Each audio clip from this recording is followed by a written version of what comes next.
What it do, guys? It's D'Anthony here, man, aka Hood Scout, back again for another edition of the Hood Scout podcast.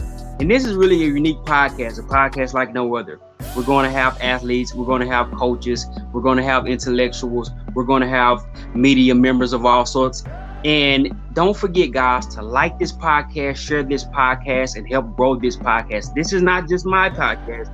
This is also your podcast. And the only reason it's going to grow is because you guys are going to be invested in it, guys. Sit back, get your beverage of choice ready, get your popcorn ready, get your dinner ready, get your steak ready, get your vegan meal ready. Tune in, guys. Hood Scout. Peace.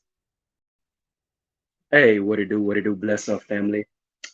This intro is for the interview that I did with Aaron Maybin, the former Penn State great linebacker. I believe his second year, sophomore year.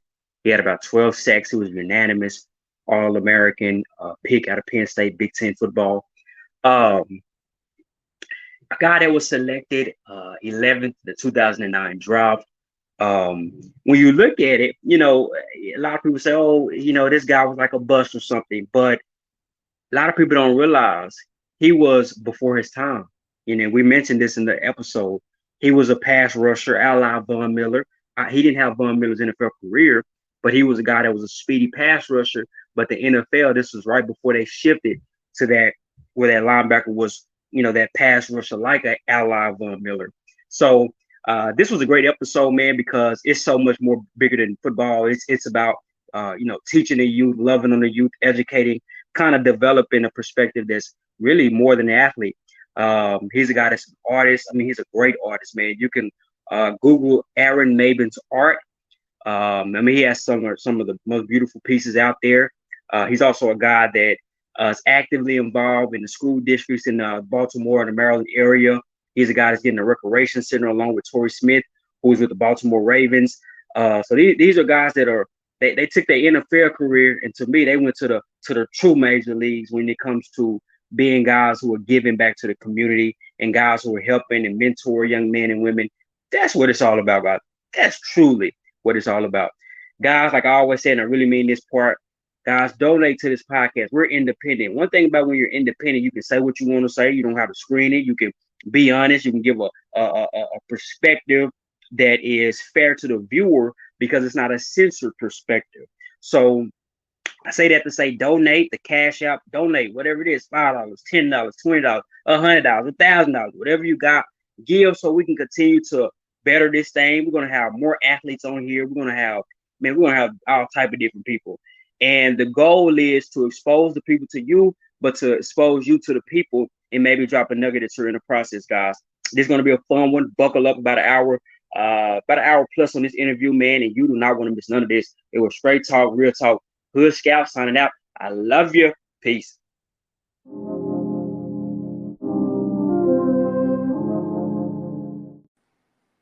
Hey, what it do, guys? What it do? Welcome back to another edition of the Hood Scout podcast. I went out of state up north to get this one, man, and I'm very, very excited. A brother that's putting in the work, as I like to say. And like I always do, without further ado, tell a guest who you are and where you from. Name's Aaron Maybin from Baltimore, Maryland. So I don't know if everybody know you. He's a former athlete, but I want to break it down a little bit. Talk to me about growing up, what area did you grow up in, and how was that childhood for you? I grew up in West Baltimore. I was born. Anybody that's familiar with Baltimore, I was born on the west side. I lived on Aruna Avenue until my mother passed away. After she passed, giving birth to my younger sister, my family relocated out to Howard County, which is about 25, 30 minutes outside of the city. And I went to high school out there, played all the sports, you know what I'm saying, became a top recruit. And, throughout that process, decided to go to Penn State. Was there for 3 years after my last year there, where I was an All American and, Buckus Award runner-up. I decided to leave and enter the NFL draft. I was drafted in 2009. with the number 11 pick in the first round. Played for the Big time. Buffalo Bills for 2 years before they released me, and I was picked up by the New York Jets, where I played for another 2 years.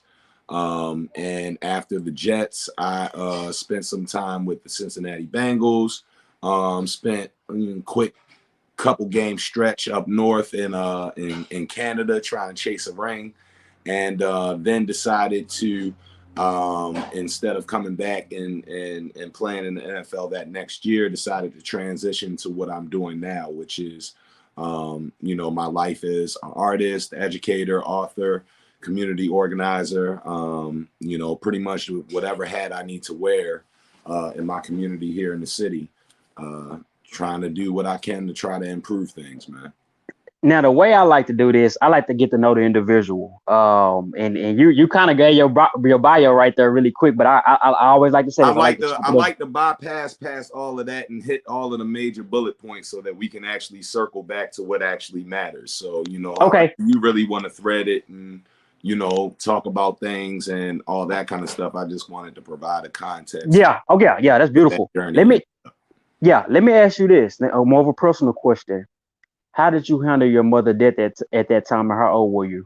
Because that's pretty I was dramatic. 6 years old when she passed away. She passed away giving birth to the sister that's right up under me. Um, it was a very traumatic experience for somebody that was that young, and obviously with her giving birth before passing away, my sister had no connection with her mother. You know what I mean? And she was born into a world where now her father, her brother, and the family ecosystem around her had to figure out, what life looked like, going forward after that. So, I took it hard. That was kind of the first time period during my life that I actually dealt with, depression, anxiety, any of those things. In school, I struggled a little bit, and I kind of took refuge both in sports and in the arts. You know what I mean? Art was always for me more than just something that I spent time doing as a hobby. It was the way that I communicated, especially after my mother's passing, when I didn't really want to have conversations with people and talk about different things. It was like that really became the way that I communicated what I was dealing with and what I was going through. So yeah. Man, good stuff. Did you, now that you're older, you can say I was depressed, I had anxiety. At that time, did you know how to frame it, or was it just more so kind of frustrated? Like, did you Nah, know? nah, Okay, that as a grown man, but growing up in Baltimore, like what is trauma? What is anxiety? What is all, you know what I'm saying? Like, hmm um, it's just something that you figure out you have to get past. If you know what I'm saying, like you don't have the luxury of drowning in your sorrows every day when you got real life shit to do. So like, you know, it's just something that you deal with. But as you get older and you are exposed to more things, and I'm a father now, like I'm a community figure now, like my role and my responsibilities are different. So they require me being more introspective and looking and seeing how things that happened and transpired earlier on in my life actually impacted and affect me still to this day and affect my students. You know what I mean? Like things that happen in their lives, things that happen in the lives of the kids and the families and the community that I work with. Like you got to be able to be empathetic and understanding of that, and you got to use your own personal experience and vantage point to and your perspective to serve as an understanding, barrier, bridge between you and the people that you're saying that you're trying to serve. let me ask you this, bro. Did like many of us, whether I don't know if you grew up in the exact inner city or on the outside of the inner city, we have those dream of playing ball, going to the NFL. Obviously, you achieve that dream. Many don't. Was as a youngster, what was your outlook as far as the future? Was it, man, I got to play ball to get out of here, and that's my only way, or was it, I'm just playing ball, having fun? I Like, never what was got that? out. Yeah. I was playing Oh, for a reason, you know what I mean? But I ain't never left my hood. that's powerful. My father moved The only reason my father moved our family was because the area that we lived in, West Baltimore, was Baltimore has always been a notorious city for violence and all that kind of stuff. I highlight the other aspects of Baltimore because people that have only seen The Wire and have only been exposed to news stories that paint one picture never see the beauty of our community and never see all of the things that we do and we bring into the world that influence the entire country, right? But growing up in that environment, and especially after my mother's death, like our house had gotten broken into multiple times, and my Mm. father was in a position where he didn't want to end up killing somebody that looked like us because they were breaking into his house and he was trying to protect his family. So he, like many people, decided that uprooting the family and moving us out into the county was the safest bet. And because my mother had passed, there was, some money that we had access to because she worked in insurance and she made sure that she had put money aside and she understood the idea of generational wealth, and her and my father were trying to build it. So when she passed away, he used that as the opportunity to try to relocate us to a safer area, but to an area where in school I would be able to thrive. And the Howard County school system at the time was one of the top public school systems in the country. So basically his thought process was, I can't afford to give my son a private school education, but if we get him out to Howard County, that's basically like him going to a private school in the city. So his thought process was, safety and getting me and my sibling and my sister. But after he met my stepmother and we our family grew, he wanted to raise his family in an environment that he thought would be better for us. Now, obviously, moving out there, you realize that there's a whole lot of shit that you didn't anticipate. We were the first Black family to move into the neighborhood that we moved into. You know Mm. what I'm saying? Like, I got introduced to Ku Klux Klan literature when we moved out there, and we would find it on our lawn. You know what I'm saying? People get like passing out flyers and stuff around the neighborhood. That Whew. time. So I don't I have a different understanding and perspective of the struggle because I grew up both in the city and out in this suburban enclave that Black people weren't necessarily welcome in. So, and I went to Penn State, you know what I mean? Like my Yeah. experience in Howard County was what allowed me to go to a school like Penn State and still know who the hell I was and still move at my own pace and still dictate the decisions that I wanted to make. You know what I'm saying? Like, so there's a duality of that, and I never left my hood because even once we moved, all of my cousins, all of my aunts, uncles, every weekend when I'm leaving the house and I'm going into the city, I'm around my family, I'm around my community and all of that kind of stuff. And once I left, went to Penn State, did my time there, decided that I was going to leave and enter the draft.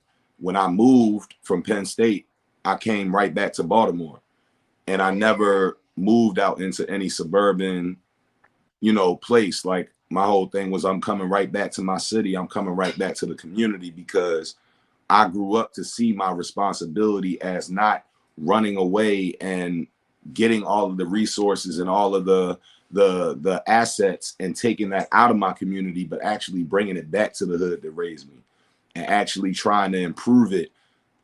You know what I'm saying? Based on Yeah. my understanding of what the real needs are, because I was one of those kids in the Baltimore City public school system. I experienced all of those things. So it framed my understanding of what the problems are. So now as a grown man coming back with the resources that I have and the mindset of how I want to see my community change, now I know exactly what needs to be done. So when I'm in the schools and I'm in our rec center and I'm, doing all of the things that we do, I actually have a perspective to understand what our kids are dealing with and the things that they're missing out on, and know what we need to provide in order for them to have a better chance at reaching their goals from our community, you know what I'm saying, than we had. Yeah. 12 minutes in, Hush got podcast, got former NFL and college great Aaron Maybin with me. Man, you just dropped a whole lot right there. Like you just man, that was a lot. But I want to circle back real quick. Talk about the importance of growing up with that father there. What was those lessons there? And was it important? Kind of rhetorical question, but I'm still gonna ask it like Yeah, that. absolutely. My father is the greatest example of manhood that a kid like myself could have had. So when you talk about the community that I grew up in, the guys that I grew up playing with, even once we moved out to the county, I still played on city teams. You know what I'm saying? Until like high school was my first time actually playing against kids out in the county, because the whole idea was my mentality was from my roots.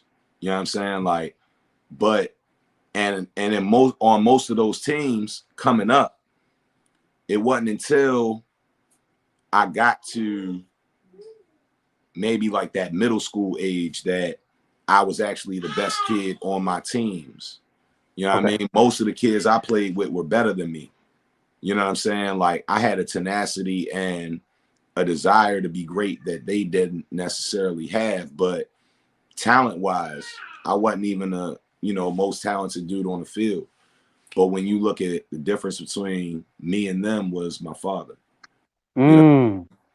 like my father was a father to those kids that didn't have one, as well as being a father to me. He was a father to my, to cousins of mine whose fathers were either incarcerated or dead. Like, my father raised so many kids, and my mother for it. You know what I mean? Like to her credit, like both of my mothers, not just my, maternal mother, but my stepmother that came into the place. I don't call her my stepmother. She is my mother because she came into a life where she had two kids, that one that had never met her mother, and the other who was just a broken-hearted kid that had just lost somebody that was a great part of his world.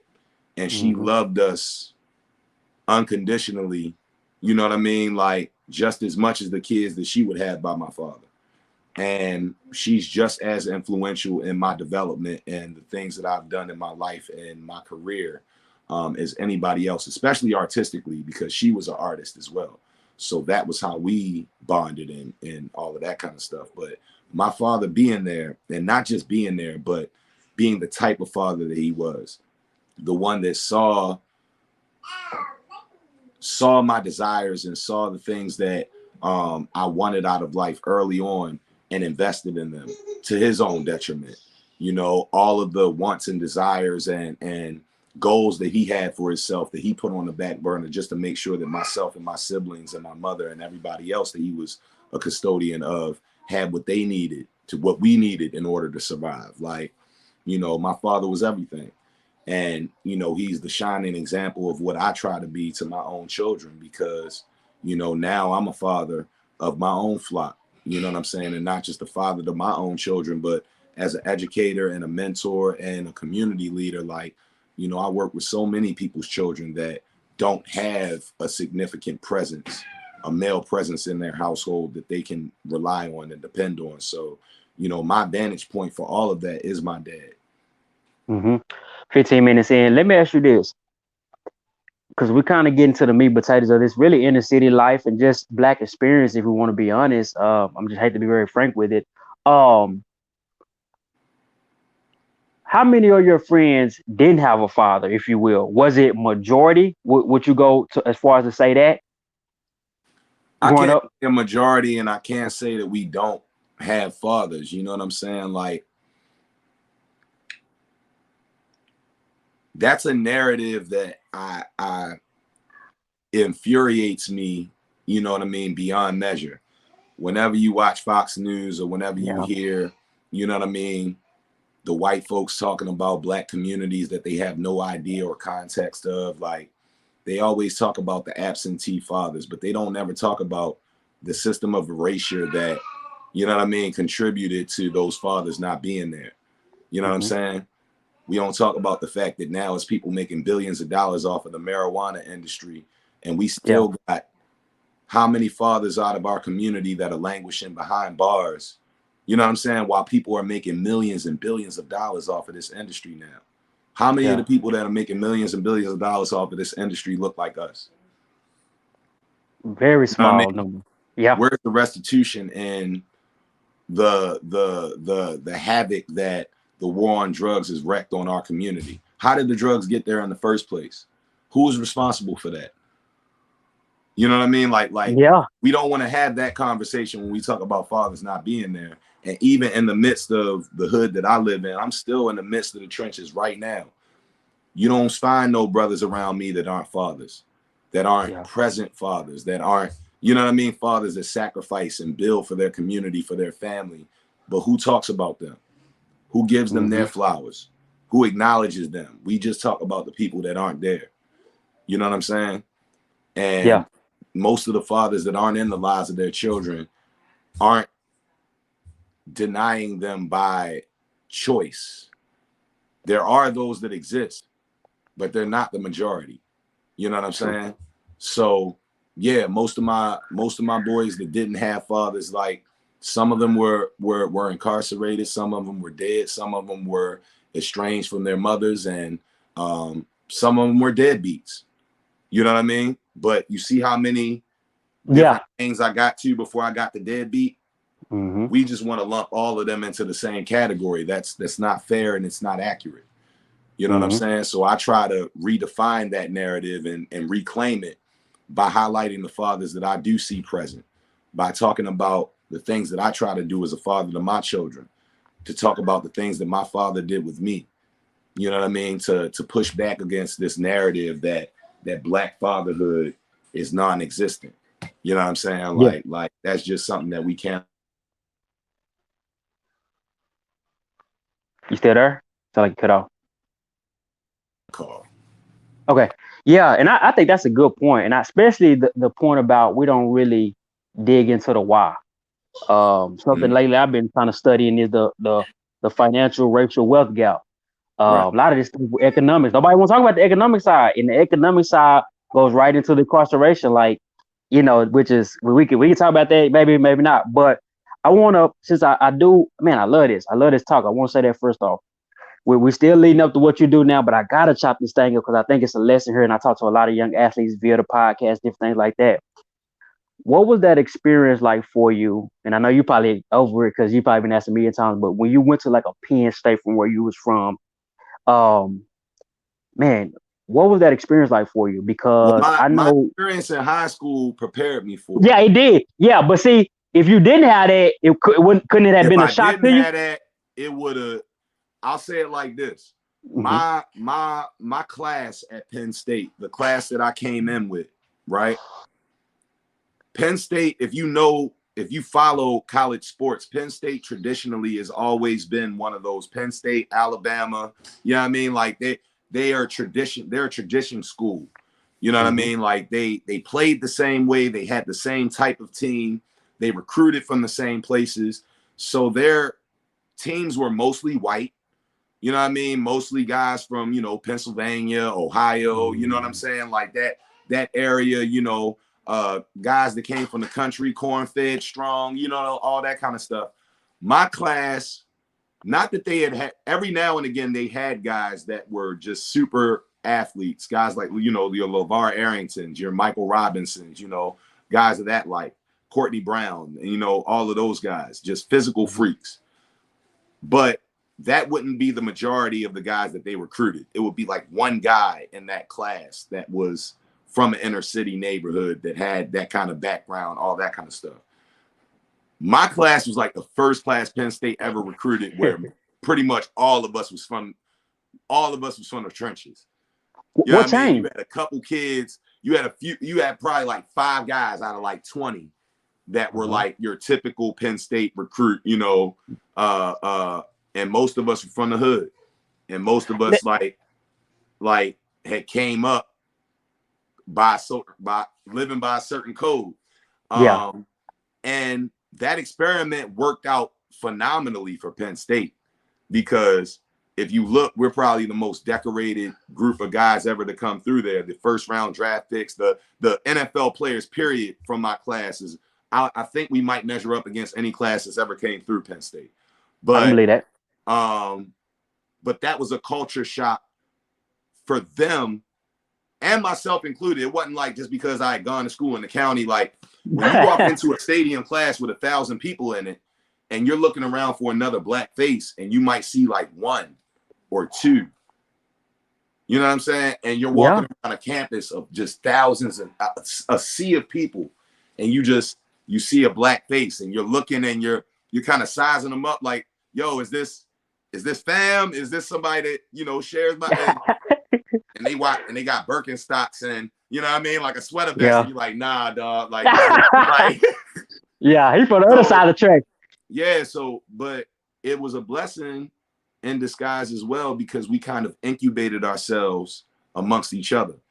And, our life experiences, we really got to know each other based on what we had gone through and all that kind of stuff to get to that point. And in spite of how close we all were, it was a bunch of them that still didn't make it. Some of the most talented ones in that class you never heard of. You know what I'm saying? For different reasons. You know what I mean? And some of the people in that class made it to the NFL, but they did it at another school because certain things happened. And you know what I mean? Like, but it was a culture shock, but I'm so grateful for it because it taught me so much. Dealing with Joe every day. You know what I mean? Like dealing with the media up there, dealing with. Speak on that. How was that? That's because that's a lot of people from the outside view. You gotta remember this era. A lot of people haven't been to Penn State.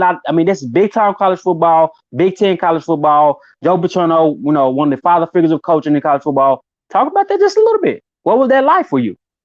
It was amazing, man. Like, it was amazing. It was trying. It was a test every single day, but I say amazing because even the negative things that happened there were a learning experience for me. Me and Joe didn't have like a great relationship. If anything, we had a love-hate relationship with each other. You know what I mean? He loved what I could do on the field. He hated just about everything about my mentality off of the field because I was such a rebel. You know what I mean? Hold on. You just hit me. You hit my soul when you said that. What do you mean by that, bro? Because that's deep. If I would have been one of those guys that would just like shut the hell up and just do what you're told, you know what I mean? Like, I would have been like his greatest player ever.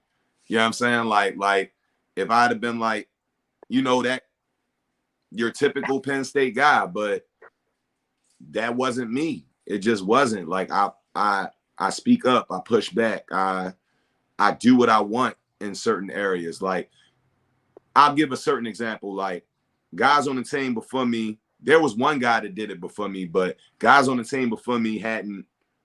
And the guy that did it was about not a decade, but almost a decade before me, Spice Adams, who's a pretty big figure now on the spot. Yeah. But we were the first two people to ever pledge a fraternity while being on the football team. Okay. And not just that any fraternity, like a historically black fraternity, like, Spice is an Omega, I'm a Kappa. So Joe had a strict rule about that.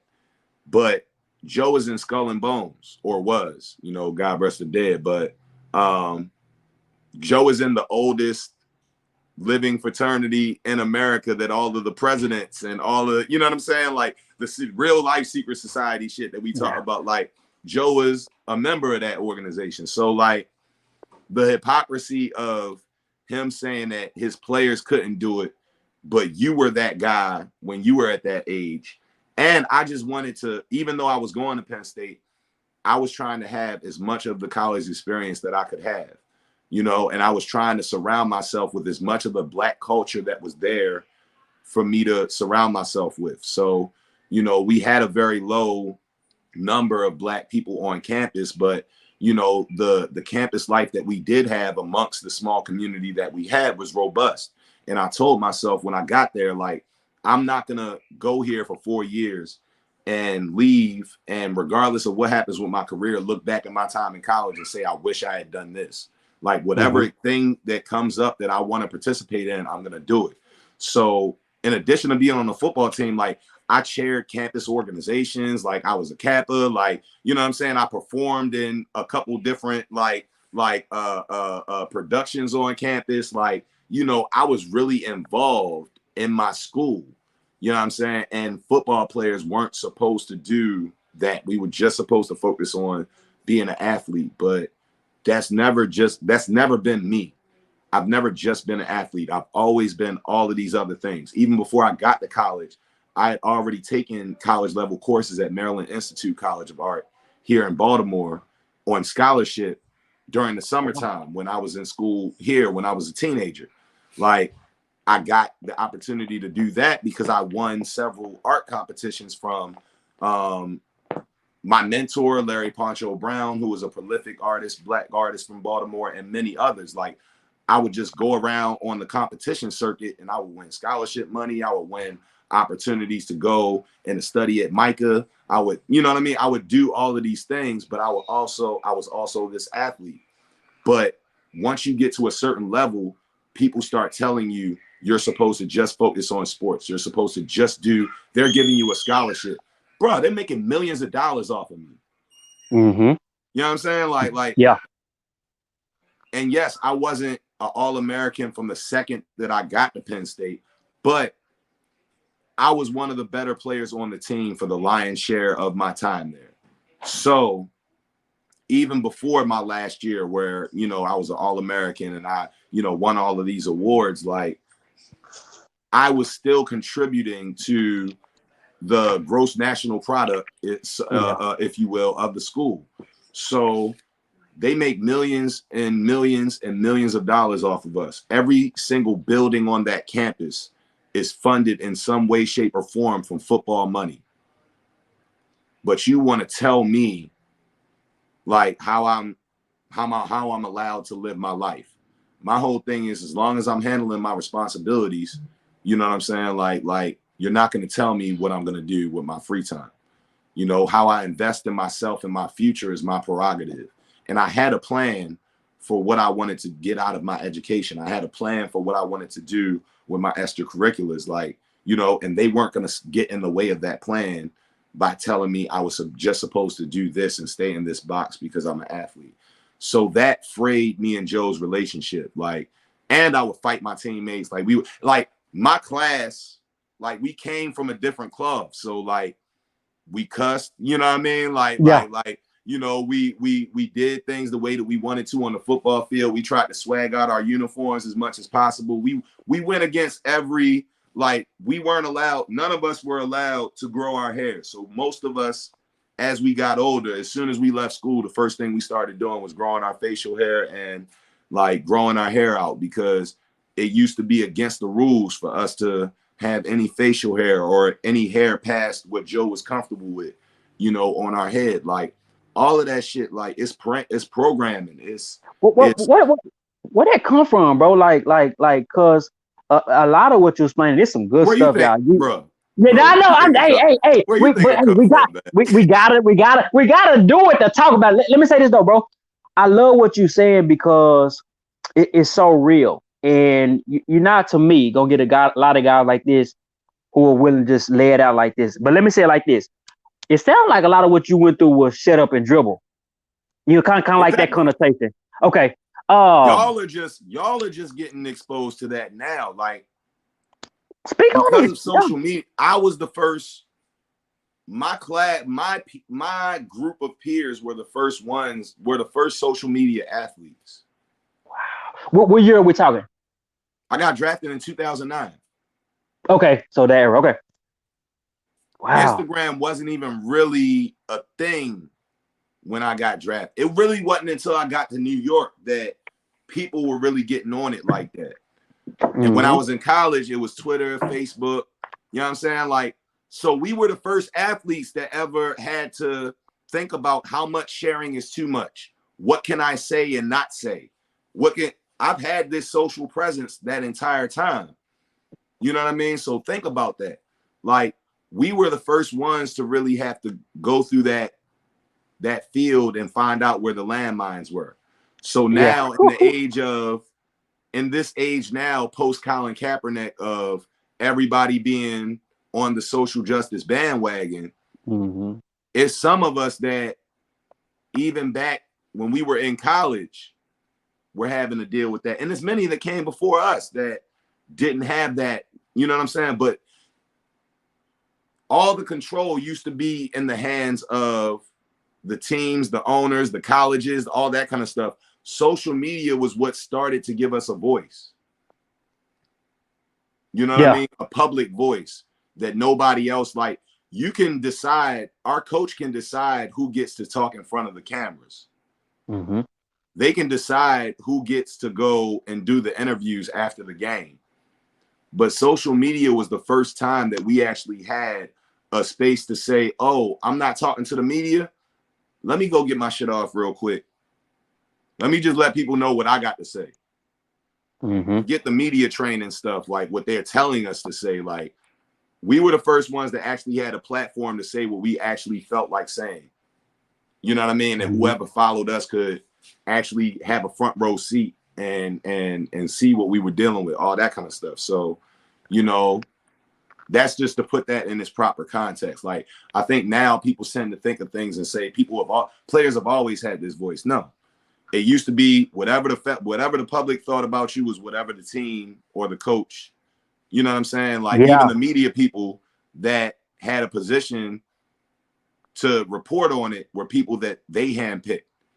Oh. So now this is the first time that we actually have our own platform to let people know what we think, what we feel, how we perceive and deal with things. You know what I'm saying? Yeah. And that kind of reminded me of Kwame Brown, man, when he came out on his tangent a few years back and yo, just yeah, yo, he. I bro, love some of the shit that he doing, yo. bro, I'm gonna tell you what's so wild though, and I'm a thinker. You know what I'm saying? I like when guys give me another thought perspective. I never did think that a guy like let's say Stephen A. or any of these guys have so much impact in whether they beating you up, whether you a bust, you a bust. It's like I never thought about that from the standpoint of every time you hear this athlete, whether it be just a black athlete, whatever, you never think about the negativity that's associated with it, even if it's coming from the press. And That's that not. kind of I don't think that's specific to athletes. I think that that's just celebrity in general. Go to any celebrity's page, pull up the comments, and see how much love you actually see. You see hate. okay. I mean, you see people love to build people up just to tear them down. That's why, like, I never really not I cared about the game, right? Mm-hmm. I never cared about what you or anybody else's opinion about me was. You know what I'm saying?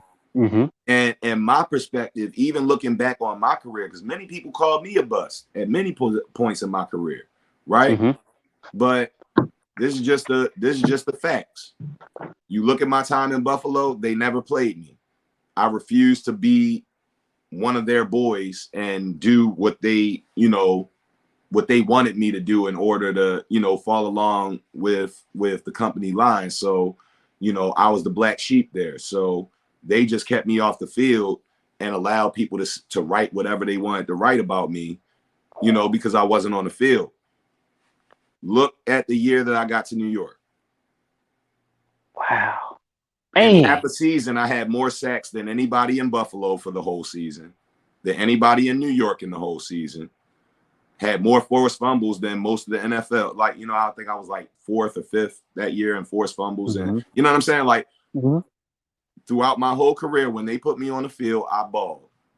And Mm-hmm. you got to also, I'm mature enough to be able to look back on it in retrospect and understand that I was before my time.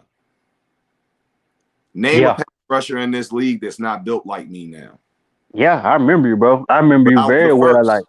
yeah. I was the Yeah. first undersized, you know what I mean, guy that people are like, yo, like, he's a dynamic athlete, but I don't know if he fits into this run scheme. Like, I don't know if he, but now because of the fact that people were able to see guys like me and, several others, like, be in that in-between space, now you got Every team wants a Von Miller. Every team wants, even look at my young boys, look at the Adafe Owes and, what I'm Yeah. saying, the Micah Parsons and Yep.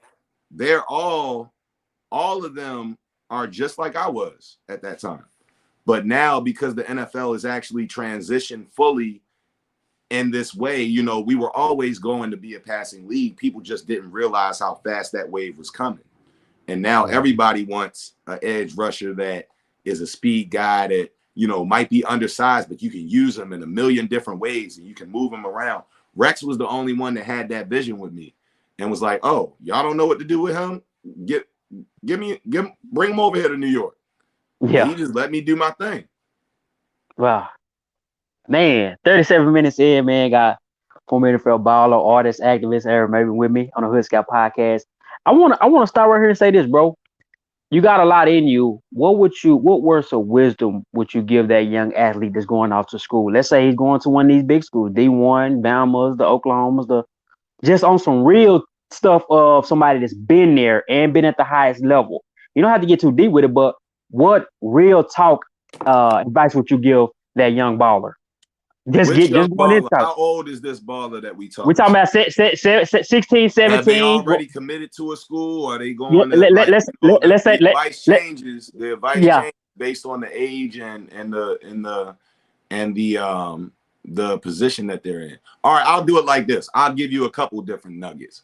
For all of the kids that are recruits, sophomores, juniors, rising seniors, I'm talking to my 4 and my 5-star guys, the guys that you got your pick of the litter. Mm-hmm. You need to be looking at going to HBCU. Oh, You need to be looking at hiring not an agency, but hiring either a lawyer or a marketing firm, or a lawyer and a marketing firm that you and your family trust to handle your likeness and your licensing of your name during your time in college. You need to be discussing with the school that you choose to go to. I would say go to a school where guys are already going. I think what Dion is doing at Jackson State is pretty amazing. I think that Hugh being down at Grambling, I think that you got some options. mm-hmm. And the guys that are at these schools, they've been at big time schools and they have an idea of what those schools are missing, what they need. And they also have a mindset of understanding that the new talent that's coming in, we got to take care of them if we want future 4 and 5 stars to come here. Mm-hmm. So you need to have a conversation with them about what you want to do with your life outside of the game. And they need to be putting you in a position to get everything you need outside of the game to be as successful as you want to be in your life. Because regardless of how talented you are, you can't control whether or not you go to the NFL. You get hurt regardless of whether you at Alabama, Jackson State, or anywhere else. Mm-hmm. Now you behind the 8 ball. Now you got to fall back on something. You got to rely on something. So your education is option A, not option B. But when we come to sports, now with the fact that they can monetize their name, likeness, and all this other kind of stuff, we can actually start to establish a cushion of generational wealth for ourselves while we're still playing in college. Mm-hmm. Had this rule existed, I would have been a millionaire before I got drafted. I You would been guarantee. big time. Yeah, I already know. You would be So big time. you need to be thinking about things from this perspective. Mm-hmm. Those are your guys that are still rising and have the opportunity now to make that plan, because it takes a while to put that plan into place. And that's why I say those guys. The guys that are already looking at your Power 5 schools, you know what I'm saying, like your top 10 schools and all of that from a 1A perspective, in your Alabamas, your Penn States, all of that. I would say know what you want to get out of this. Straight up, just know what you want to get out of it. If you want to get a chance to go to the NFL, and that's what you're putting all of your eggs into that basket. Figure out what you're going to do after you get done playing. You know what I mean? Find a way to thread something that's going to prepare you for that into your major. You know what I'm saying? And start to handle it like a business. Every second of your day is accounted for, and every second of your day in some way, shape, or form should be geared towards that goal. But I give that caveat for them, because then there's the people that are like me. They're the people that understand that at some point this game is going to be done with you. Hopefully that game is done with you, you know, after a 10-year career in the NFL, and you achieve every single goal that you set out to and all that kind of stuff. But just in case this doesn't, what do you really want to do with your life? Do everything necessary to prepare yourself for that life while you're still playing. Start the business now.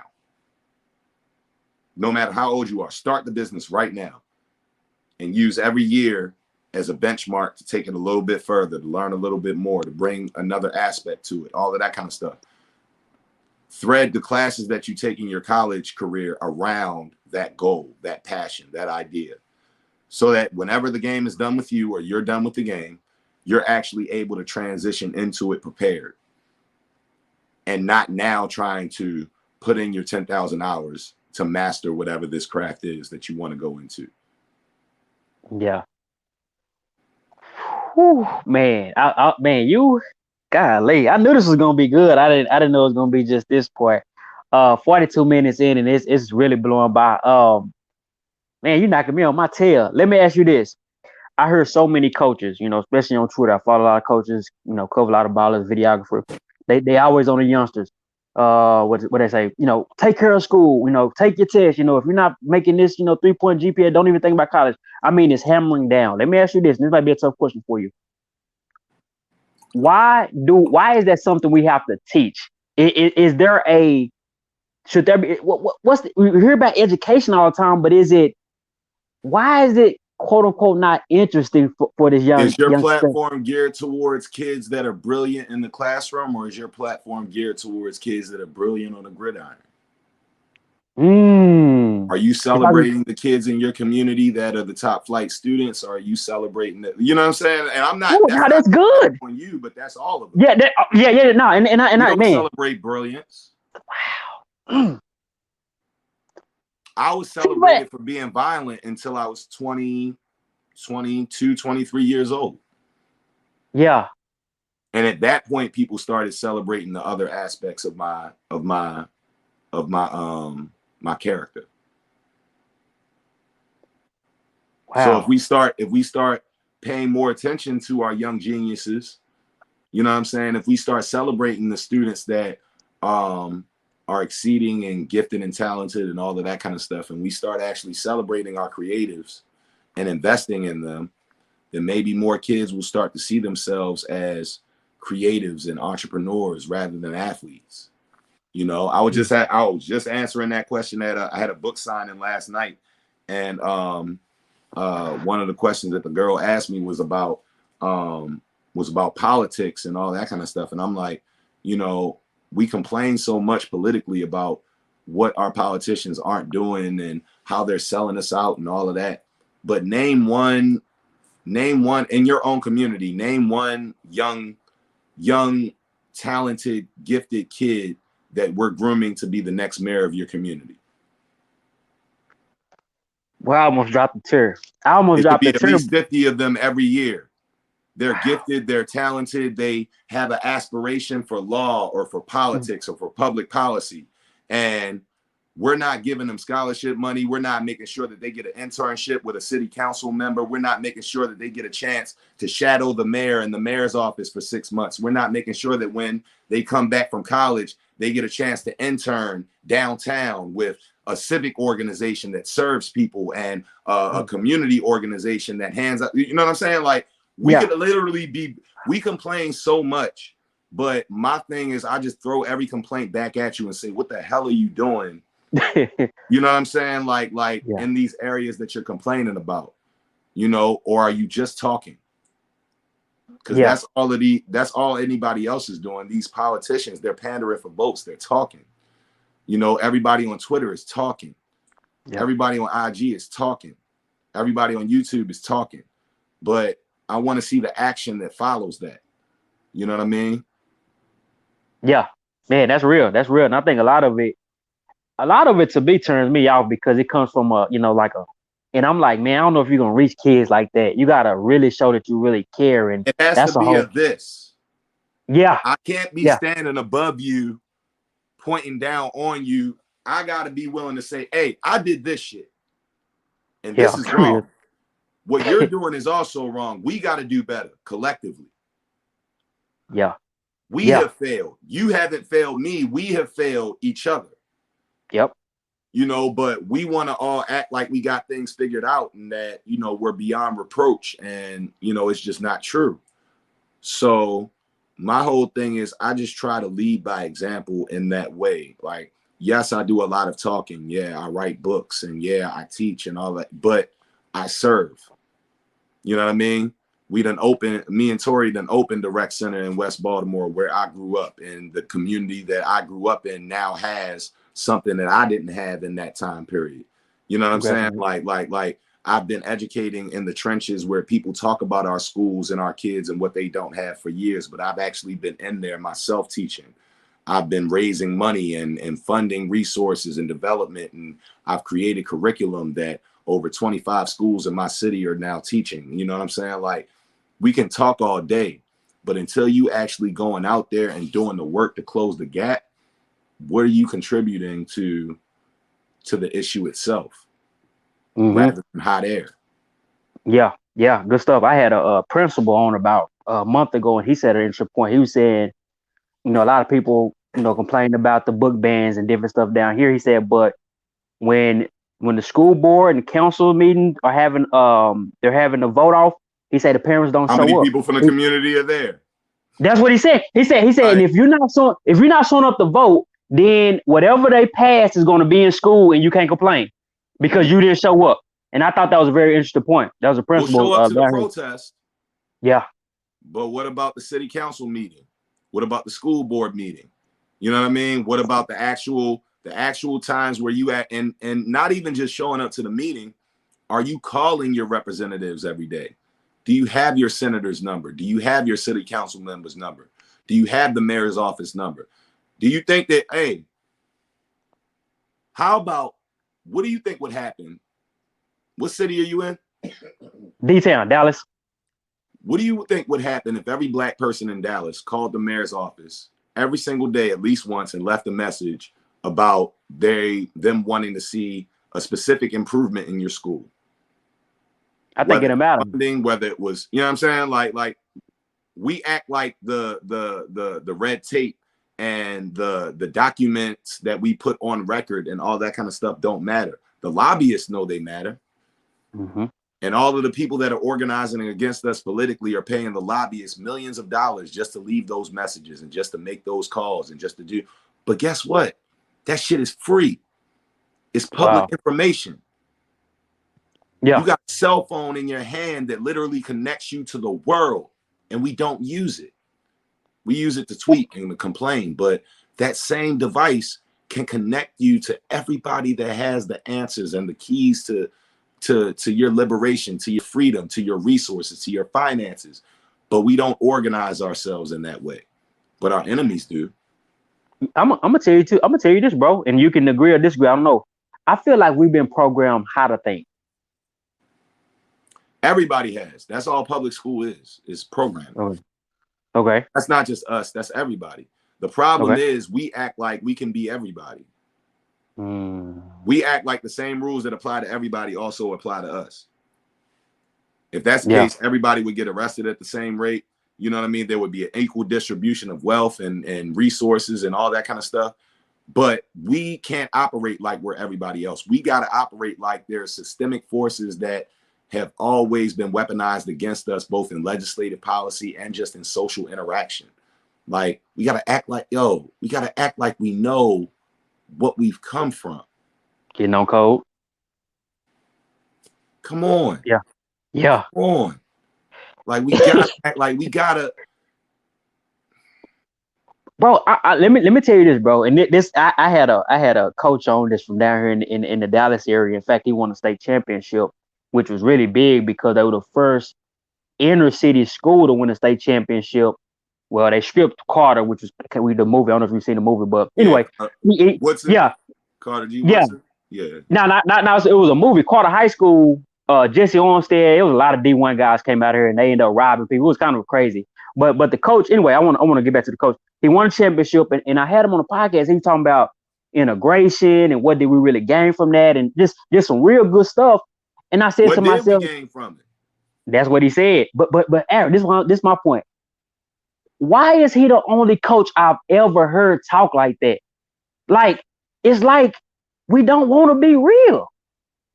Like even the way me and you were chopping it up, and you're a former athlete. How many more like you? I'm not, and maybe I just don't know him. But my point is, It's why is it we a out here. We rarity? out here. Okay, You know what I'm saying? okay. It's like, you know, But you get what I'm saying, though. Colin is my brother. You know what I'm saying? Yeah, Eric Reed is my brother. You know what I'm saying? Like there's some guys. I don't like throwing names of active players out there because, you know, at the end of the day, I want guys to be able to control their own narrative. So I yeah, want them to speak their truth. I want them to speak what they're passionate about, all that kind of stuff. But I'll say it like this. There's a lot of guys that I communicate with pretty regularly. And it's not, they're not following any marching orders. We're not doing things like that. But it's like they see the things that I'm doing and how I'm using my platform now in my life at this point in my career. And they just want to understand certain things. They want to know certain things. Like, you know what I'm saying? And that's natural. But they out here, you know what I mean? And they're trying to figure out what the best way is for them to use their platform. They want to have impact, and they understand that this is not something that a lot of people want to deal with. So they also don't want to put a target on their back, which is yeah, understandable. You know what yeah, I'm saying? Just because I did it, you know what I'm saying? Just because Colin and some other folks did it, like, we can't act like it's reasonable to expect a yeah, guy that's been working his entire life for this opportunity to be able to change the tax bracket and the lived experiences of his entire family on the line at that point. For what? That's the thing. If yeah, it's like, if there's a established plan of action, if there's organization, all that kind of stuff, I'm I'm speaking a different tune. Every player got to get in line, or you're actually in the way. Problem is, there's never been that kind of organization with it. You know what I mean? Like, and I'm not saying that to condemn anybody, but these guys, like, they didn't have experience on the organization. I didn't have experience with it when I was in the league. My first couple years in retirement was spent learning how to serve, learning how to do these things that I'm doing in the community, learning that you can't just walk into a place and say, I'm doing this. Did they say that that's what they needed? good point. Did they ask for these turkeys that you just want to hand out, or does that community need something different? Yeah, Did they ask you yeah, for a camp? Did they ask you for, this holiday giveaway? Like, and these things are good gestures, yes, but we tend to put activism and community service and philanthropy into this small box of things that players can do. And guys like myself, during our career, we realized, nah, it's bigger than that. And we grew up in spaces where we are passionate about different things than the NFL is. Yes, breast cancer awareness is important. Yes, we can pay honor to our veterans who, you know what I'm saying? Many of our family members are veterans. So yeah, like, you understand that. But those aren't the only things that I care about. And I true. got to put all of this stuff on my uniform and take all of these pictures and post this stuff. And you know what I mean? Like, you're making me your mouthpiece for all of this stuff. But do you care about anything that's important to us? Hey, Aaron, do the athlete feel that? Like on the outside, I can see, you're made to go here and take this picture and go be with these kids. Like, do the athlete feel that, or is it more so this is just part of my responsibility? It's both. Okay. It's part of your responsibility, but I'm gonna tell you where you feel it when you have something that you're passionate about, and you tell the team, you tell the organization, you tell the media people that you did an interview for because they had a cause. You say, hey, I'm doing this thing in my hood, and we're doing all of this work, and I just want as many people to see it as possible because we're raising money and we're doing this and that, and nobody gives a damn. Mm, my goodness. It doesn't fit with, it's not on brand for them. It doesn't, you know what I'm saying? Like, it's not a priority. Now it's becoming one. And here's the crazy thing. Like, partially this is because of Tory, but the Ravens have been more supportive and embracing of the work that I've been doing to any team that I played for in my career. Mm. Wow. You know what I mean? Rex let me do my thing when I was in Buffalo, but they never actually like supported any of my stuff. And that's in New York, but in Buffalo, nah, it was nothing. Like they didn't care about anything I did. Like they hated the fact that I lived in Baltimore. Like they thought I should have lived there the whole off season. So, Wow. like, but that's the thing. That's when it starts to bother you because it's like you're making me do this other stuff. You're telling me that I gotta show up for this event and for this thing and for that thing. Like, you don't get an option whether or not your stuff is all pink for Breast Cancer Awareness Month. Yeah, everybody would do it if it's an option, but it's not an option. You know what I'm saying? So stuff like that, in spite of the fact that if it was my choice, I would do it. I resent the fact that you're just telling me that these things I have to care about because it's important to you, but the things that are important to us don't matter. Yeah. So Yeah. now I think teams are starting to get hip to that, and they're starting to. Well, I mean, I think they've been hip to it, but I think now it just for optics, it matters that they kind of be fair. You know what Yeah. I'm And saying? So, it's still probably a long way to go with that. I oh know no, that. there's Shout out to the definitely a long way to go. But I'm saying where we're at, I'm one of those people where, like, in spite of the fact that we're both looking up the same hill and we know there's a long ass way to go, I do like to acknowledge where efforts have been made because I don't know where this interview could go, but I don't want anybody that's on that opposite side to say, oh, the yardstick always moves. There's nothing that will be acknowledged by them as progress. You know what I'm saying? Or by me as progress. Like, I recognize that progress does get made, but I'm not gonna sugarcoat that progress as something transformative when I still see it as a gesture. But hopefully that continues. You know what I'm saying? Hopefully it continues to expand.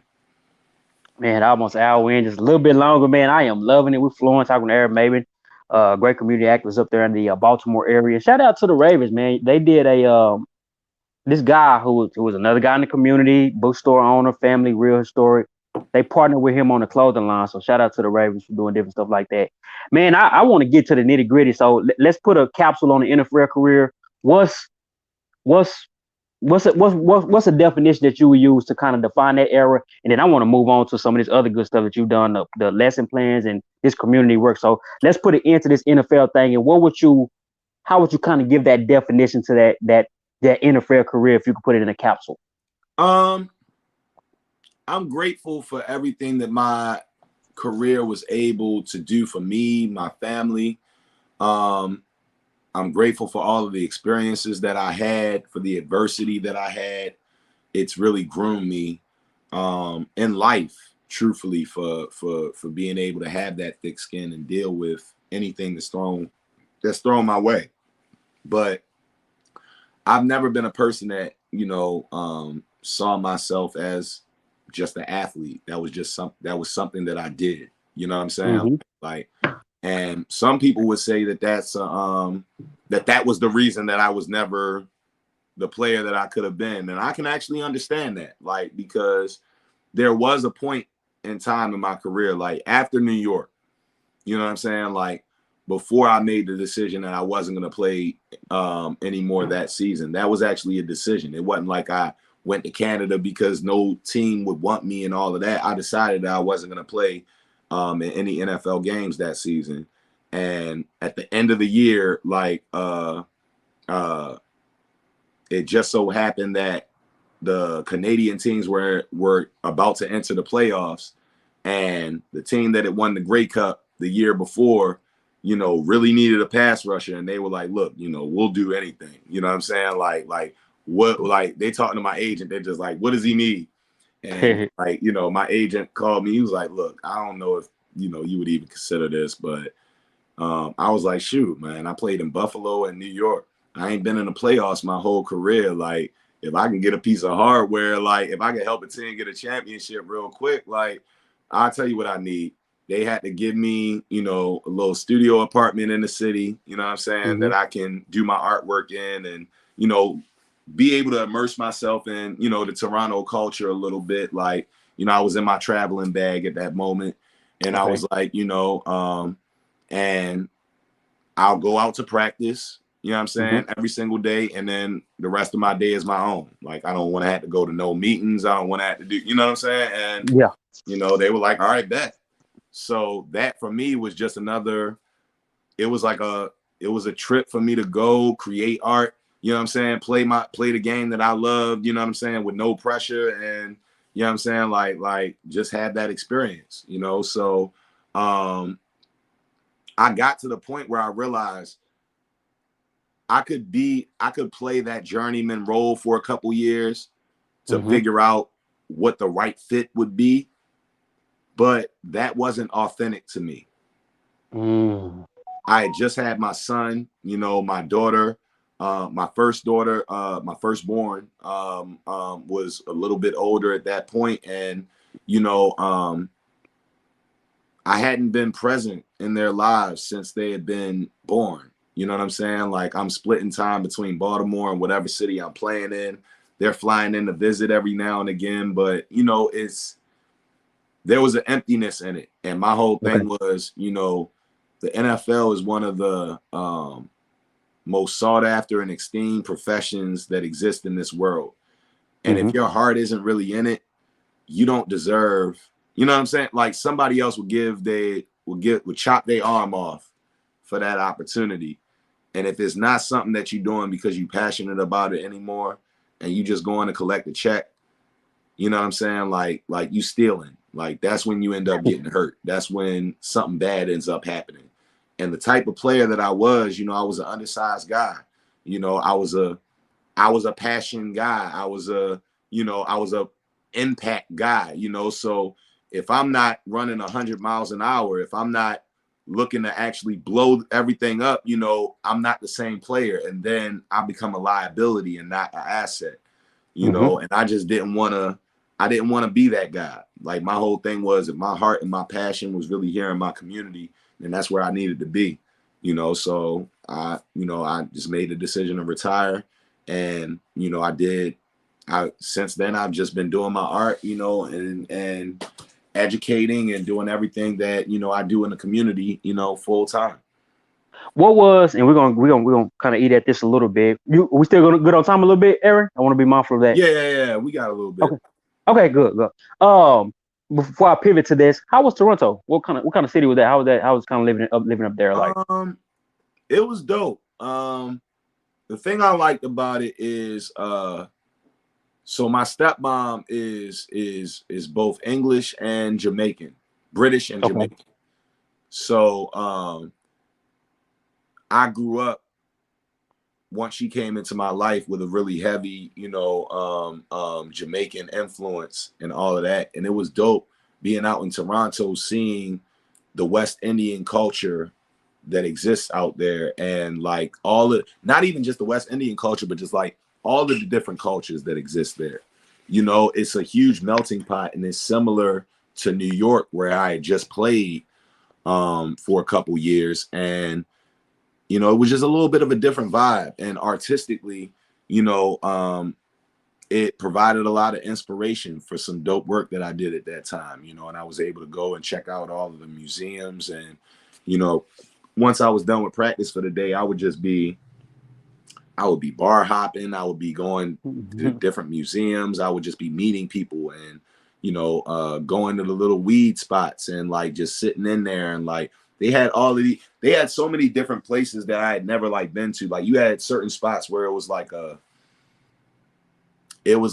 almost like a cigar lounge for marijuana, and it was like, you know, it was a bring your own stuff type of situation. But they just had like they would have all of these different movies on all of the screens in there. Wow. They would have all of these couches, and they would be set up in these really conversational um um um setups, and you would just sit there with a bunch of strangers and y'all would just like start up a conversation. Like I love shit like that. Like, you know, so I really it was dope to be out there and to just kind of experience life um with a bit of freedom. You know, everything in my life for like the past like 10 or 15 years prior had been so structured and so set in stone. Like you got to wake up at this time, you got to be here, you got to do this, you got to do that. And that was probably the first time period that I had to be a little bit selfish and just, you know, kind of do things on my own terms for a little bit. Yeah, when we talking about the cannabis thing, that kind of made me think about what's coming here. It's probably already in Colorado and Cali, but where you be able to. I was telling my cousin, I say, man, you're gonna be able to have a restaurant, have cannabis in multiple states, but now it's kind of a slow process. It Um, is, but it's also frustrating because, like I said, like as long as we have millions of people languishing behind bars, behind that exact same substance, you know what I'm saying? Like it's so hip. Like it's the height of hypocrisy as a country that we're allowing this commerce, you know what I'm saying, to go on, and we're not making that right. yeah, it's You know man. what I I'm mean, saying? Like, but think of how many people have been. We think about the private prison stuff like that. Like to me, all is tied together. It goes back to money and power. yeah, but I don't care. I don't care how many people are invested in it. You know what I'm Mm-hmm. saying? Like if you're invested in poison, I don't care. Mm-hmm. Like you're invested in something that has literally destroyed so many of our communities. The prison industrial complex is I got my uncle in my house right now, right? Okay. I never met my uncle in person until I was in the NFL. Wow. I've been close with him my whole life. Every single week he would call. He would call my father's house and he would make sure he would talk to me. He would talk to my father. He would talk to my mother. He would talk to all of my siblings. You know what I'm saying? I never even knew what he looked like until he showed up at my door. You know what I'm saying? Like Wow. my entire life until, you know, I was in my 20s. Like, and he not the only one, just in my father's brothers and sisters like that, like got that story. So it's like how many of our people have been missing in action behind some bullshit. Yeah.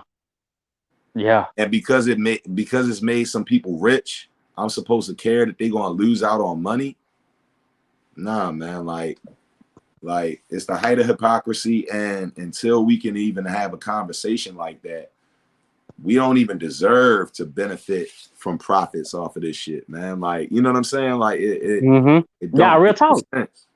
Yeah. It's it, bro. I've thought about that. So I've thought about that so often. I thought about, let's say it was 1991. Well, I was born in 91, but 1990, you get pulled over with a dime bag. Then you go to jail for that. I'm like, I told my cousin, I said, bro, you literally are going to jail for this little bit, and we were like, bro, that's wild. So And man, they don't man. even get me started with the crack cocaine versus powder But cocaine. Like, bro, we my can't cousin act said, like until we make this shit right. And not only, and that's the thing, man, people don't want to have that conversation because not only do we got to release these people from jail, man, like we owe them restitution. true. We owe these families restitution. We owe Yeah. these kids that have never been hugged by their fathers restitution. We owe these daughters that have never been able to be in the same space with their mothers restitution. Like, look, Yeah. like that's why we do this work. That's why I do Yeah. this work, because until somebody's really focused on shit like that, you can miss me with the other conversations, because it's like we got to be able to, as you said, man, like that's why I just dropped this book, man. This whole idea of getting on code, we got to be able to establish amongst ourselves um a blueprint that we got to abide by, and how we deal with each other, but also how we organize it. What are we working towards? What are we demanding of the structure? Yes, the structure exists, but what are we demanding of it? What are we Mm-hmm. demanding of the people that we voted into office in the Mm-hmm. cities where we got the numbers? Yeah. Yeah. Yeah. And man, my man, like I said, my relative, he said, man, when that crack, he said that destroyed so many of our communities. And this dude, bro, we in our early 30s. I'm thinking, man, like nobody even thinks about that. Like, what did crack do to the black family? Everybody want to talk about the black. What did crack do to the black family? Nobody cares. It destroyed the nuclear family from our community standpoint. And this is why I call it the height of hypocrisy. The only reason we're even having a conversation about things now is because white communities are dealing with it. Yeah. Mm-hmm. Because the opioid epidemic is ravaging white communities like it tore through the hood in the 80s. Yep. You know what I'm We saying? still dealing with the And ramifications. Yeah. now we want to talk about it as a public health issue. Wow. Yeah. Wow. We got Yeah. jail. Thrown We under the got jail. police hopping out on kids. You know what I'm saying? Shaking them down in the street, beating on them for no reason. Mm-hmm. But now we want to see it as a public health issue. Okay. Yeah. Let's see it as a public health issue then. Let's go into the jails and let's get all of those victims of that public health issue and let's get them out.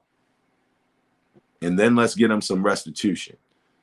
And then let's get their families some resources. And then we can have a conversation about how we move forward.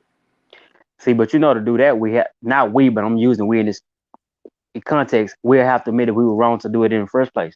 I don't think we're ready to do that yet. No.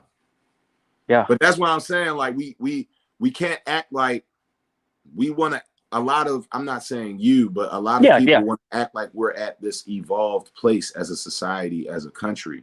And I just need to continuously point out how much of a Neanderthal we still are. Yeah. Yeah.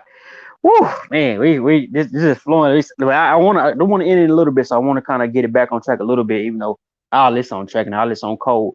When you retired from the game, how old were you?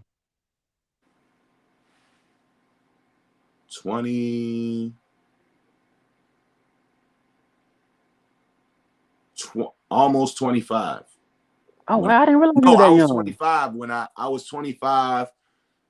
I was almost 26 when I retired. Okay, I didn't realize you were that young. So I got drafted at 20. Okay, that's crazy. I literally remember watching you on TV, so I remember that.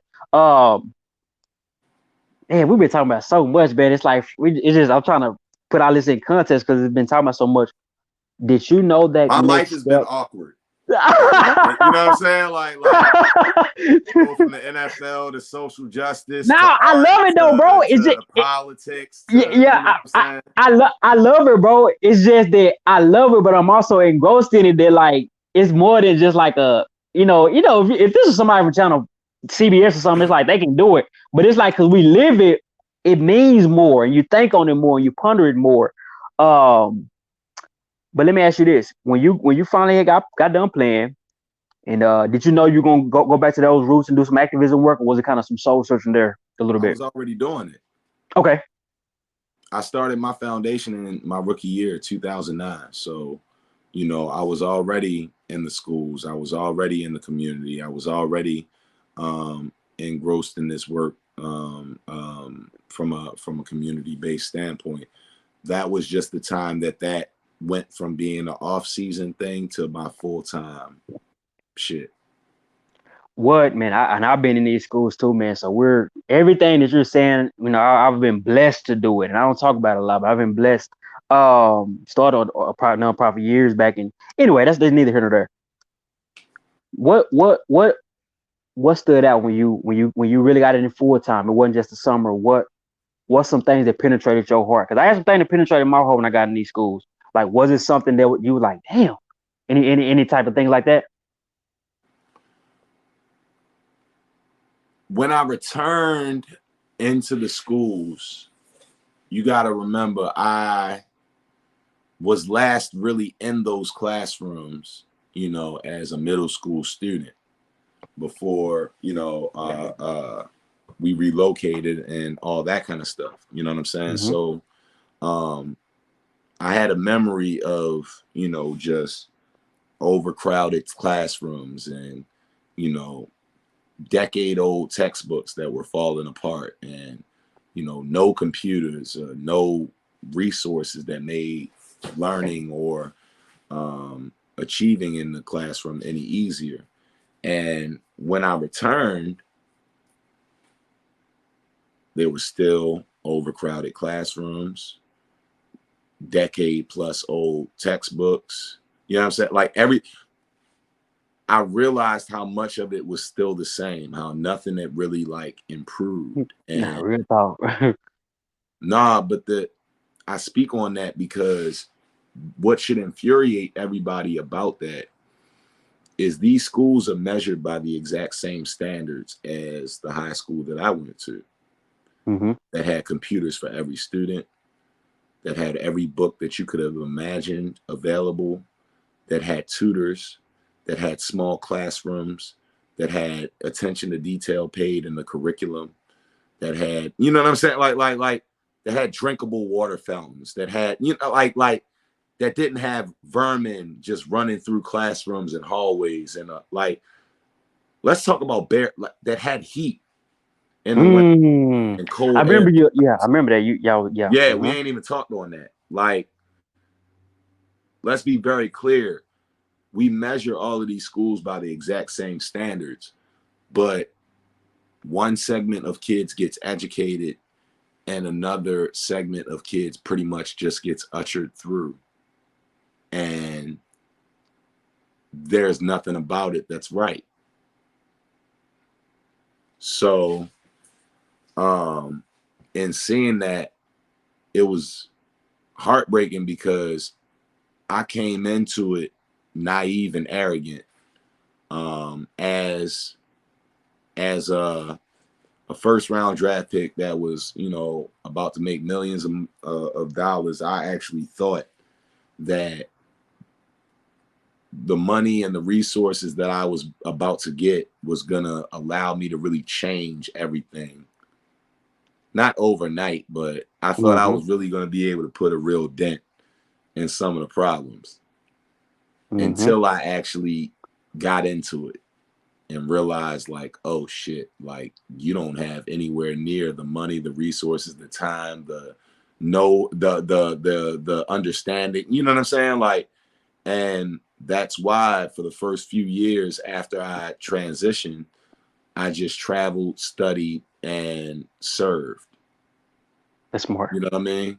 Like, I traveled, I studied, and I served.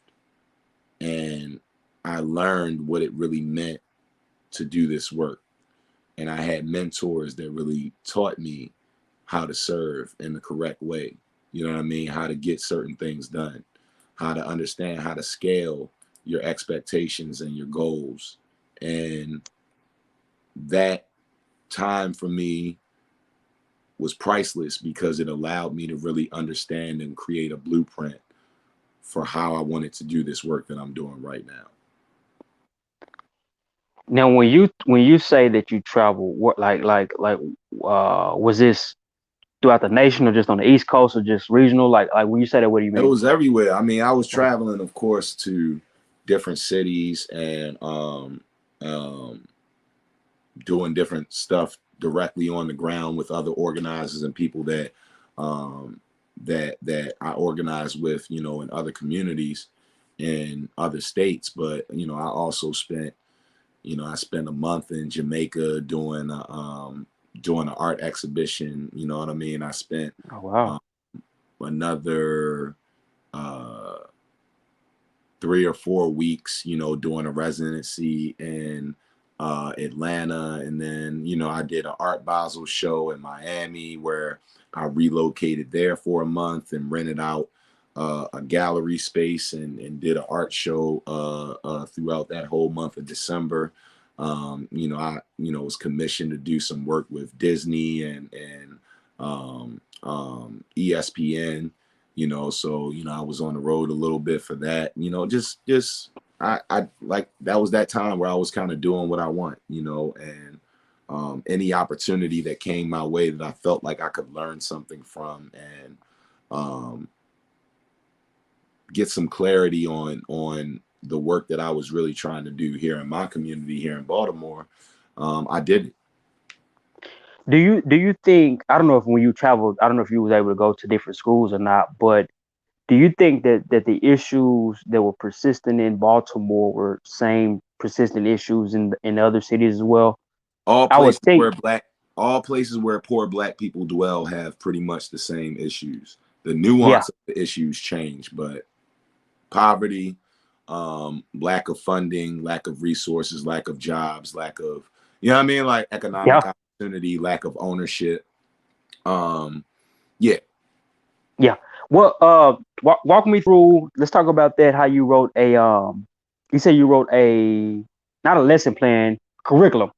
How did that come Yes. about? Talk a little bit about that because that's big time, man. And that's something where, like you said, everybody can talk about the issues, but Mm-hmm. not a lot of people are putting pen to pad or really Right. actively doing it. Talk a little bit about that because I thought that stood out to me. My first book was entitled Art Activism. It was Mm-hmm. called it's a coffee table book that is a collection of my artwork, poetry, essays, all around this idea of using artwork as a tool for social Uh-huh. justice and for preserving the narrative of our community and our lived experiences. Right. So I published that book in 2017.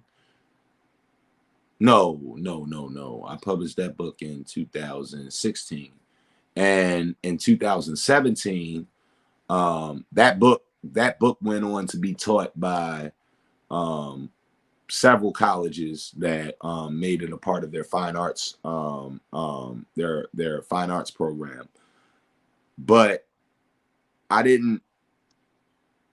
I wrote that book as a piece to document my work to that point uh, in literature and in the visual arts and photography, but I wanted to take it a step further. You know, Mm-hmm. colleges were teaching it, but while I am a supporter of higher academia, my passion is with the youth. So what I did was I created a workbook version of that book, Art Activism, the workbook edition. And after every piece of poetry, after every essay, after every piece of artwork, there's a prompt for the student to do their own essay, poem, you know what I mean, short story, photograph, all of that stuff around these different issues pertaining to social justice in our neighborhoods. Um, and what that was able to do was not put them in a position to regurgitate all of my ideas, but get them introspective and thinking about how they wanted to see their communities change for the better and how they could use their art and their own voices um, to do that and to inspire people to do that. So after I created that project, I created um, I created that project while I was educating also. And Mm. um, knowing the structure of how a curriculum is built and all that kind of stuff, as I was creating it, I was creating the curriculum that goes along with it. So And by then the where were you teaching at? huh? Well, you said you was teaching also, right? Yeah, I was What, teaching. what, I was teaching creative arts and literacy in the Sandtown community in West Baltimore, okay. um, and this is during the aftermath of the Baltimore uprising in 2015, where Mm-hmm. Freddie Gray had gotten Yep. killed. Mm-hmm. Freddie Gray actually went to the school that I taught at. Oh wow. And so, just to provide some context for the location and the demographic of kids that we were serving. Um, so, I created the curriculum at the same time that I was writing the book. And when I finished, I kind of, presented it to the world. And other educators, mentors, youth service groups, all that kind of stuff. They started getting it and they started using it, working with their students. And, you know, the response was immediate and it was visceral for a lot of them. Like, the kids really took to it and they started exposing and sharing things that they didn't really have context on how to walk them through.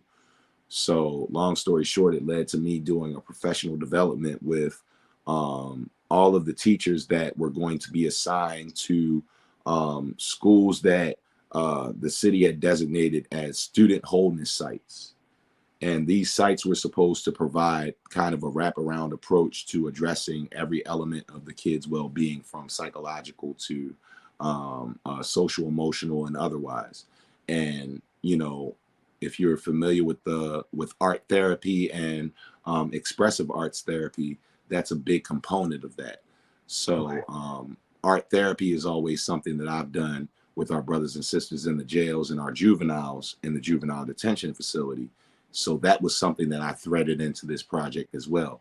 So I used this project to educate our educators on how to teach my content. What was and I don't know if you already told me, 'cause I don't remember you telling me, but where did this heart of serving come from, bro? Because you could have easily said, man, I'm gonna do something else. Like, where did and to me, you got to be recalled a little bit to this stuff. But where did that Yeah, heart for serving call for could come from? I mean, my whole life that's been probably my parents. Okay. My parents my father worked for the Baltimore City Fire Department, Mm. his entire life until I retired him. So he saved people for a living, Oh you know, wow. and even outside of the fire department, within our church organization, before I moved, they started their church. My parents are both pastors now. They started their church when I relocated them down to South Carolina. They founded their church that year, but even before that point, my father was a pivotal figure in our church organization here in Baltimore. Our church organization here in Baltimore is an international organization. Like, when I explain it to people, I liken it, even though it's a different religion, I liken it to the structure of the Nation of Islam. Like, Mm-hmm. how they have different chapters in all of these different states, like in different countries. Like, my church organization, they got churches in Africa, the Caribbean, Asia, Europe, all of these places, right? And my father, when I was growing up, was the president of the men's chapter of that church organization. So he was a leader of men my entire life, and he was a hero my entire life. And I spent all of my time as a child, especially after my mother's passing, with him. You know what I mean? Like, so when he was serving people, I was right there. When he was at community meetings, when he was walking, through the streets, when he was doing, like, I was usually with him. So yeah, I've probably always been exposed to this idea and concept of lifting as we climb. You know what I mean? Because I watched my father do it my entire life. My parents do it my entire life.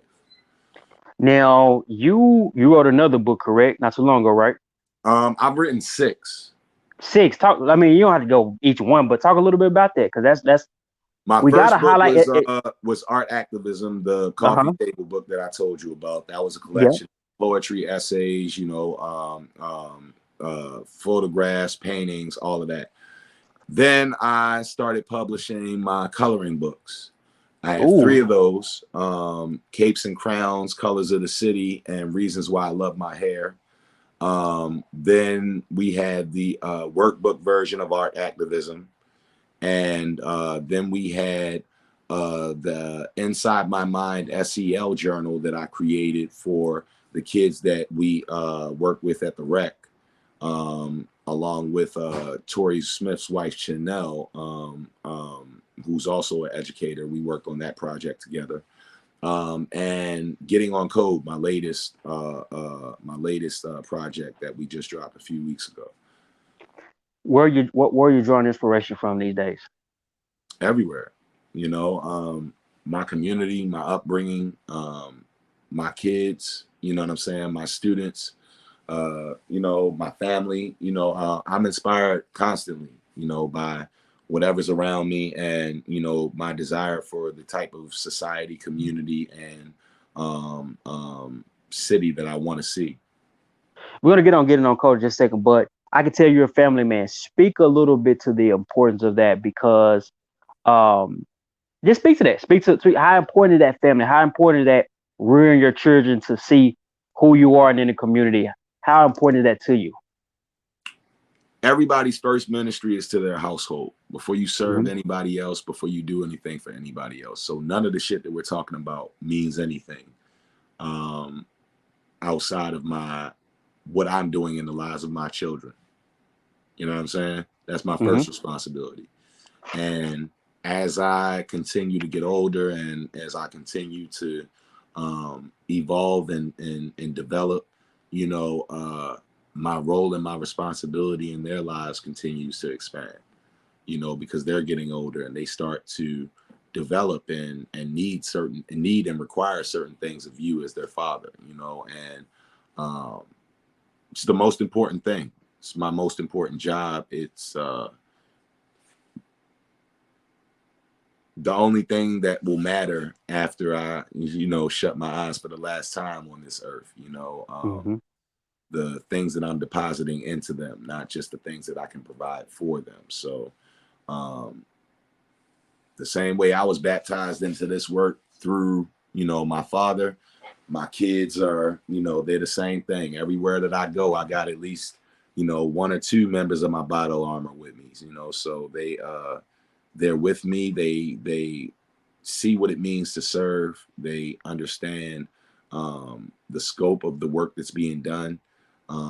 They understand the desire I have to raise them in a safe environment. You know what I mean? Like rather than my father, I'm not running out to uh, a place that, County. you know, I've been told is safer where we're not wanted anyway. Like I understand that their birthright, just like mine, is right here.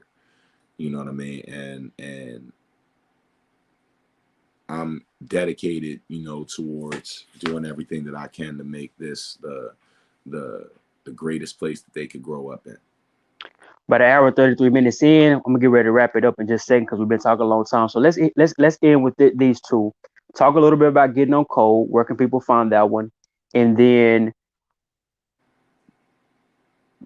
what about your services did kids gravitate most to? Like when you was at the rec centers, was it just the art? Like how did it make them feel to show them a different way to express themselves?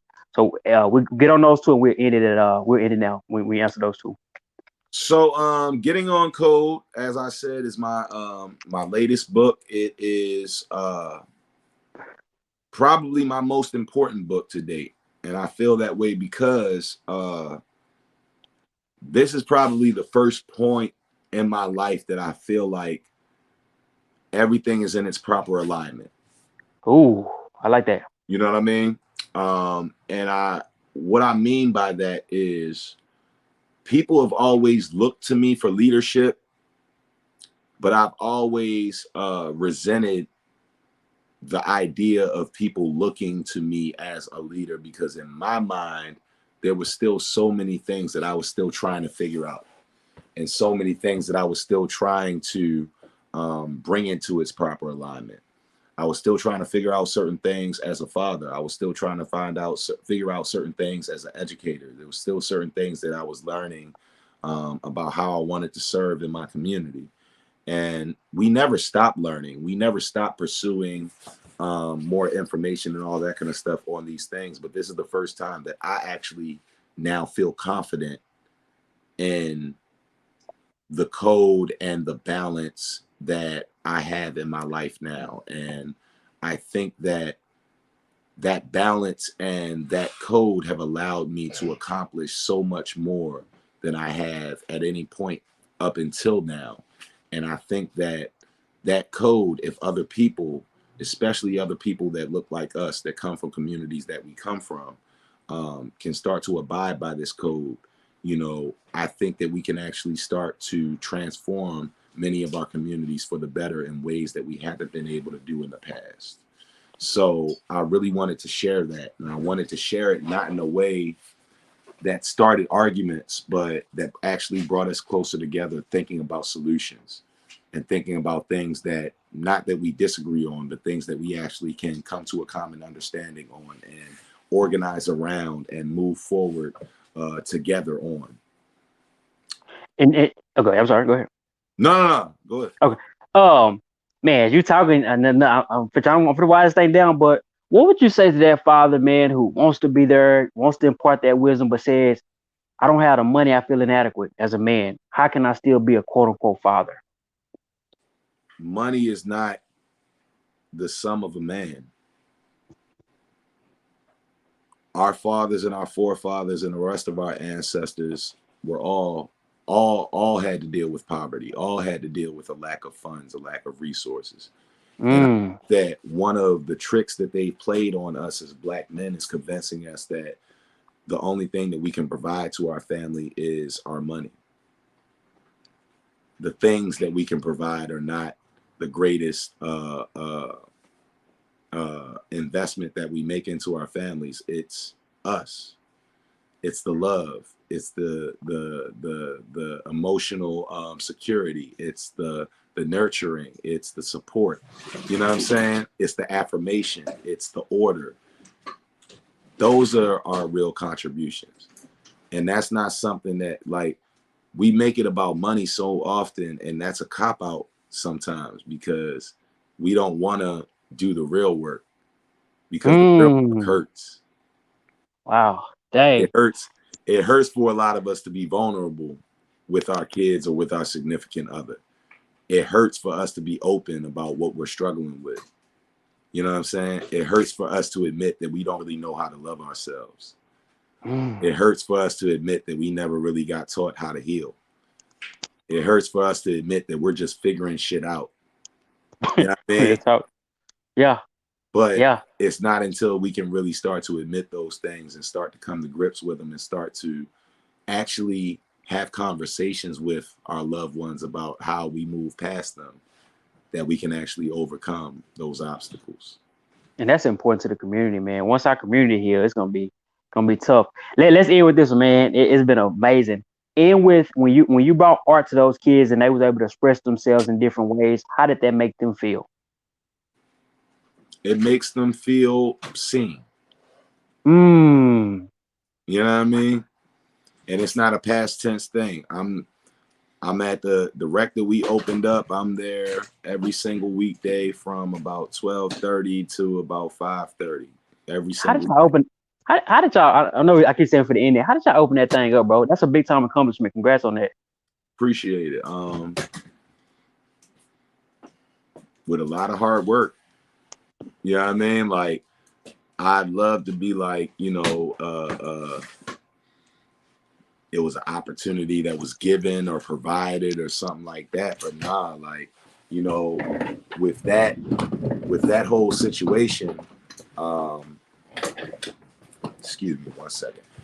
Okay. With that whole situation, um, that was something that Tory and his wife wanted to do, but didn't really have the context for how to go about doing it. You know, Tory is from Virginia. He's not from Baltimore. And his wife Hmm. had taught here, but, she wasn't from the city either. You know what I'm saying? So it just so happened that we had been having conversations about, because we had known each other for years, played against each other, all that kind of stuff. But he had supported everything that I've done in the community since I retired, even when he was still playing. So we were very close for that reason. And at the time, I was in the school system. And long story short, after everything that we had done to raise money for the schools, with the heating situation, I I remember was that. I was actually fired. Well, not fired. I was let go from the school system shortly after that. Uh, Wow. because of all the trouble that we created kind of through that. I wanted to handle it a completely different way. I wanted to, I got a very Malcolm approach to how I deal with certain things, but Tory is always the Martin of my Malcolm. Yeah. So, Yeah. he called me and I was angry, I was hurt. Um, COVID had really started to take over certain things. So even in my career as an artist and a speaker and all of those things, like, you know, I was really, I wasn't going to be able to do anything on those fronts either. So I was really angry and I wanted to respond a certain way. And he was like, yo, man, like, I get it. And those thoughts that you're having are valid. You know, you would be completely justified if you were to do that. But what if this is really a blessing in disguise? Like, what if this is a chance for us to do something together, like we've been loosely talking about over the past couple years? Mm-hmm. Um, so, you know, we were talking about this idea of opening a rec because, you know, we've been, we always in our community talk about, you know, the fact that our youth don't have the rec centers, they don't have the sports teams, they don't have all of these different resources that we had as outlets to keep us out of trouble when we were younger. You know, and people always want to talk about what the youth aren't doing or all of the trouble that they're getting into and not acknowledging, like, bruh, it's our fault that they don't have these resources, you know. So they were really committed to the idea of trying to find a way to open up a rec center, but you know, we had to find a location and we had to figure out what needed to be done. And we found this location that just happened to be in West Baltimore, where I grew up, literally right around the corner from the first school that I went to. And the building was in bad shape because it had been closed for like it had been, you know, I know not open for like the past 15 years. Mm-hmm. So, you know, the roof was a little bit caving in, like, you know, everything like maintenance within the building, piping, like all that stuff. So it was a certain amount of money that had to be raised just to get the building up to code and able to open up and take people in. So we were able to do that portion of it. And then we were able to open up in the middle of COVID during the summer. We had a summer camp that was amazing. Summer camp went phenomenal. And because of how in depth that summer camp was, we were able to get the Ravens and Under Armour to jump on as our major community partners, you know, Ah, throwing good up a stuff. substantial amount of money for the expansion of our building. So we are in a very small building right now. But because of what we were been able to do in that building, now we're about to expand that building about 5 times the size, you know. Amazing. So the grounds that we're on, we got, you know, the grounds donated. We got a football field right now that when we're done with the expansion will be a stadium. Steph Curry Wow. has blessed us with a new state-of-the-art outdoor basketball court, you know, but we're going to have an indoor court as well. We'll have recording studio, video content studio, you know, art studio, classrooms, you know, locker rooms, all of that stuff. So we're pretty much at the end of this expansion be the size of a school. I was about to say that. That sounds like a school. You get me? Yeah. We working. It's a plan. It's a plan. Hey, don't even speak on that, bro.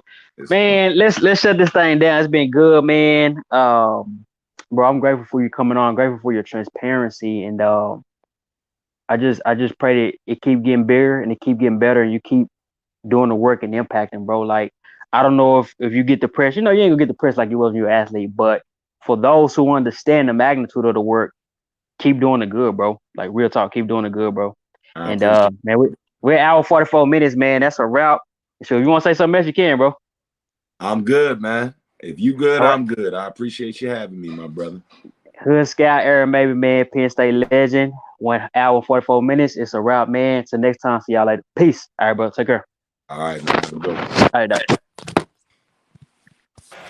Third and a yard. A nice early test. And Penn State passes with flying colors. Navarro Bowman cut through untouched and unloaded on the ball carrier. Pressure from behind. Edwards doesn't see it, and they got it. From the blind side, Aaron Maybin, his 8th sack, if that technically was a sack, or did he get back past the line of scrimmage? Edwards short set this time, tipped up in the air, almost intercepted by a Penn State lineman lying on his back. Zach Brown is in at tailback. Edwards to throw under pressure, lost the ball.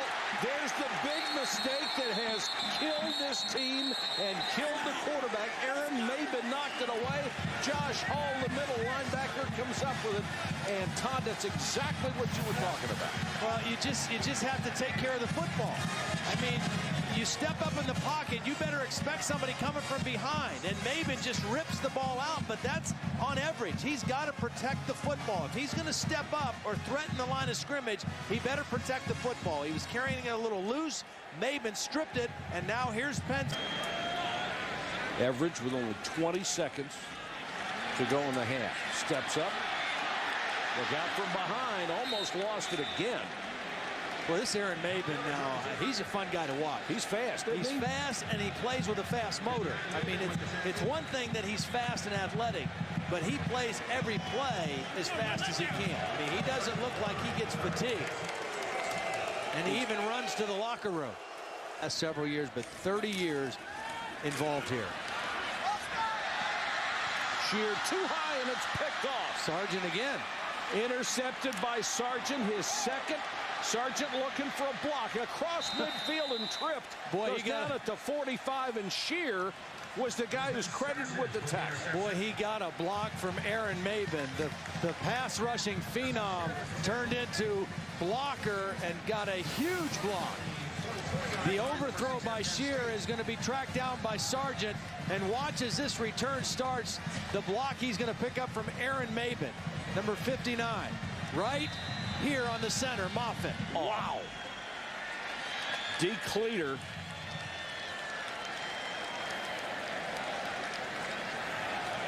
Oh. 4th and 11. Obviously, you're going to go for it down by this much. Here comes the blitz. Hit from behind, loose ball. Well, I tell you, he has been everywhere today. From the left end, from the right end, this kid is a great skill player.